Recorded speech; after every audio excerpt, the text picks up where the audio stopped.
본문에서 강조하는 것은 모세에게는 모세의 존재의 가치보다 모세의 사명의 가치를 두었고 모세보다는 하나님을 강조했다는 것을 알 수 있습니다.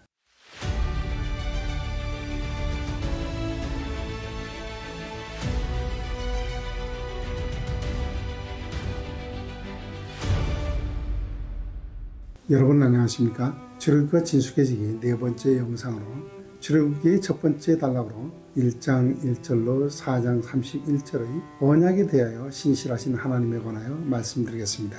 먼저 영상 28회분 출애굽기가 진숙해지기 2번에서 세부적 구조에 대하여 말씀드린 바와 같이 첫 번째 단락의 주제 성구는 출애굽기 2장 24절로 25절입니다. 하나님이 그들의 고통소리를 들으시고 하나님이 아브라함과 이삭과 야곱에게 세운 그의 언약을 기억하사 하나님이 이스라엘 자손을 돌보셨고 하나님이 그들을 기억하셨더라입니다.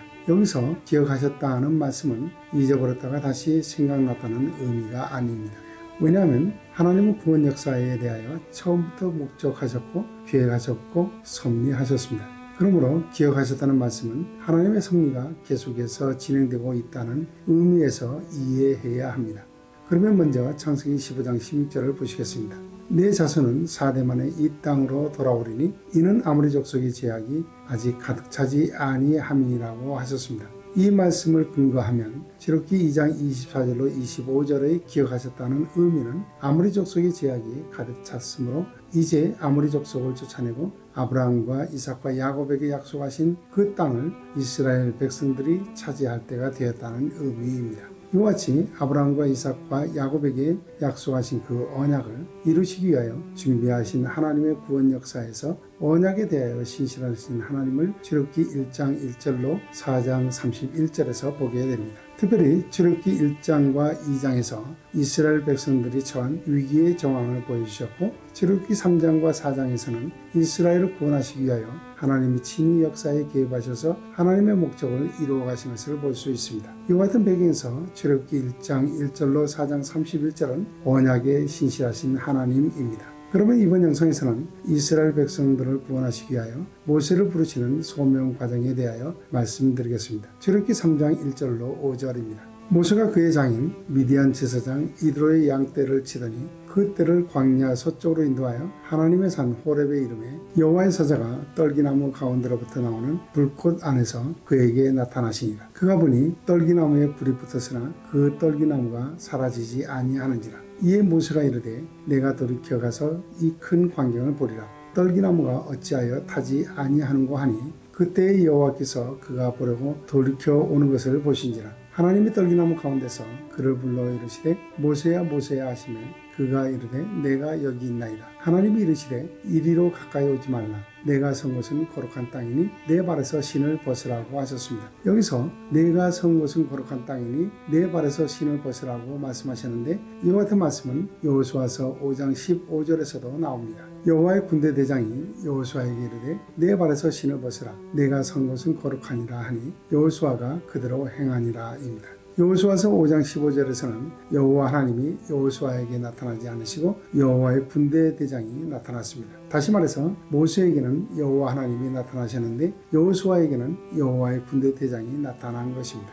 그런데 모세와 여호수아에게 똑같이 내가 선 곳은 거룩하니 내 발에서 신을 벗으라고 한 것입니다. 그러므로 신을 벗으라는 것은 신이 더러워서가 아니라 다른 의미가 있는 것입니다. 그러나 이 말씀에 대하여 많은 분들이 오해하고 있습니다. 그것은 하나님이 임재하신 곳이 거룩하기 때문에 지저분한 신을 벗으라고 하셨다는 것입니다. 물론 하나님이 임재하신 곳은 지극히 거룩합니다. 그러나 본문의 의도는 신을 신는 것이 더럽기 때문에 벗으라는 것이 아닙니다. 그럼에도 불구하고 많은 분들이 신을 벗으라는 말씀으로 신자들이 하나님 앞에 나올 때 죄를 벗어야 한다고 해석합니다. 이와 같은 해석은 고대 근동의 문화를 관과했기 때문입니다. 그리고 성경에 등장하는 인물 중에 하나님과 대화를 한 인물들이 여러 명 있습니다. 그럼에도 불구하고 모세와 여호수아에게만 내가 선 곳은 거룩한 땅이니 내 발에서 신을 벗으라고 하셨는가? 라는 질문을 하게 됩니다. 그렇다면 모세와 여호수아가 하나님의 다른 종들보다 특별히 죄가 더 크다는 근거를 제시해야 합니다. 그러다 하더라도 모든 인간은 하나님 앞에서 모두 죄인입니다. 그러면 이제 내가 선 곳은 거룩한 땅이니 내 발에서 신을 벗으라고 말씀하신 의미에 대하여 간략하게 말씀드리겠습니다. 먼저 고대 근동의 문화적 배경에서 두 가지 의미에 대하여 말씀드리겠습니다. 하나는 고대 근동에서 제사장들이 신전에 들어갈 때 신을 벗었습니다. 이와 같은 행위는 신전에 있는 신에 대한 경외심을 표하는 것입니다. 그리고 다른 의미는 주인 앞에서 종은 신을 신지 않았습니다. 이와 같은 행위는 절대적 존경과 절대적 복종에 대한 의미를 갖습니다. 다시 말해서 고대 근동 문화에서 신을 벗는다는 것은 자신을 낮추고 주인에게 경외심을 표하는 행위였습니다. 그러므로 고대 근동의 문화적 그리고 그 문화가 갖는 의미에서 신을 벗는 행위는 주종관계에서 보아야 합니다. 이처럼 문화적 배경을 고려할 때 출애굽기 3장 5절에서 모세에게 신을 벗으라는 말씀은 하나님의 종으로서 하나님을 절대적으로 경외하고 종의 위치에서 절대적 복종을 명령하신 것입니다. 그렇다고 해서 모세가 항상 맨발로 다녔다는 의미가 아닙니다.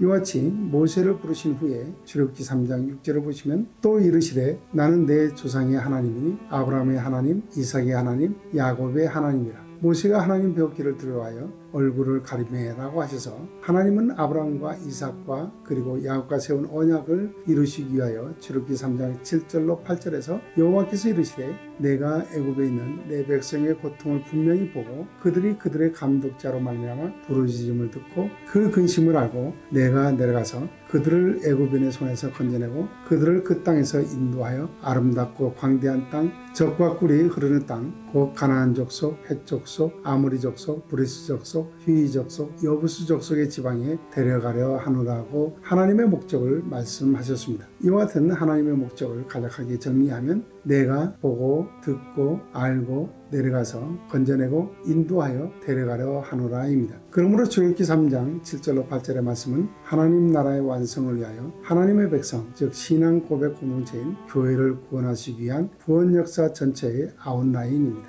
이 내용을 성경 66권 전체 내용으로 정리하면 다음과 같습니다. 첫째로 인격적인 삼위일체 하나님께서 보고 듣고 알았다는 것입니다. 둘째는 성자 하나님께서 내려가서 건져내셨고 셋째로 성령 하나님께서 인도하여 데려가려 하신다는 것입니다. 여기서 성부, 성자, 성령 하나님에 대하여 오해하지 않아야 합니다. 그것은 하나님 나라 구원 역사에서 모든 역사는 삼위일체 하나님의 사역이요 동일하며 동등하시기 때문입니다. 아무튼 성경 66권을 통해서 말씀하고 싶으신 것은 하나님의 목적입니다. 이 목적을 향해 구체적으로 제시해 가시는 것이 모세의 오경이며 그 중에서 출애굽기가 그 배경을 펼쳐 보여주는 것입니다. 다시 말해서 출애굽기 3장 7절로 8절을 통한 하나님의 구원 역사는 아담이 에덴에서 쫓겨난 후 새하늘과 새 땅에 이르기까지 계속되는 과정으로 성경 66권을 요약해서 그 방향을 제시하신 것입니다. 그러므로 하나님은 출애굽기 3장 7절로 8절을 통해서 구원 역사의 프로젝트를 펼쳐 보이신 것으로 보고 듣고 알고 내려가서 건져내고 인도하여 데려가려 하노라고 하셨는데 이 말씀은 하나님 나라의 완성을 위하여 성경 66권 전체의 의지를 담아서 함축하여 말씀하신 구원사의 과정입니다. 이것을 이루시기 위하여 하나님은 모세를 부르셨고 이에 대하여 모세의 반응은 출애굽기 3장 11절에서 내가 누구이기에 바로에게 가며 이스라엘 자손을 애굽에서 인도하여 내리까 라고 한 것입니다. 여기서 모세는 후에마에 내가 누구일까 라고 했는데 이에 대하여 하나님은 출애굽기 3장 12절에서 내가 반드시 너와 함께 있으리라. 내가 그 백성을 애굽에서 인도하여 낸 후에 너희가 이 산에서 하나님을 섬기리니 이것이 내가 너를 보낸 증거니라고 하셨습니다. 여기서 내가 누구입니까? 라는 모세의 질문에 하나님의 대답은 당연히 너는 누구다 라고 하셔야 하는데 내가 반드시 너와 함께 있으리라. 내가 그 백성을 애굽에서 인도하여 낸 후에 너희가 이 산에서 하나님을 섬기리니 이것이 내가 너를 보낸 증거니라고 하신 것입니다.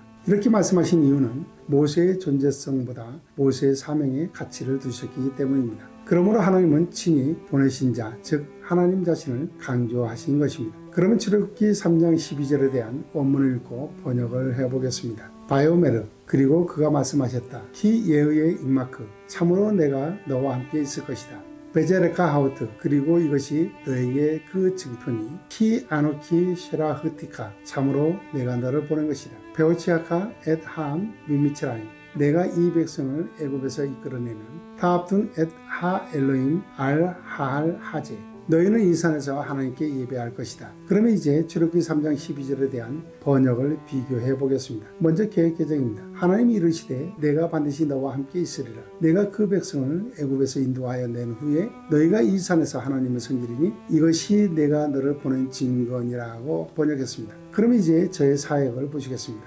그리고 그가 말씀하셨다. 참으로 내가 너와 함께 있을 것이다. 그리고 이것이 너에게 그 증표니 참으로 내가 너를 보낸 것이다. 내가 이 백성을 애굽에서 이끌어내면 너희는 이 산에서 하나님께 예배할 것이다 입니다. 여기서 원문을 보시면 하나님을 인칭 대명사로 표현할 때 1인칭 단수 분리어의 이나 니로 사용하지 않고 아노키를 사용하는 것입니다.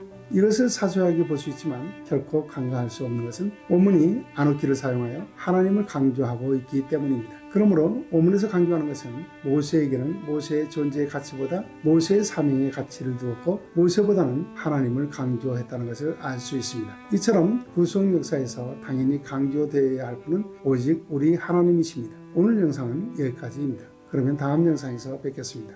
감사합니다.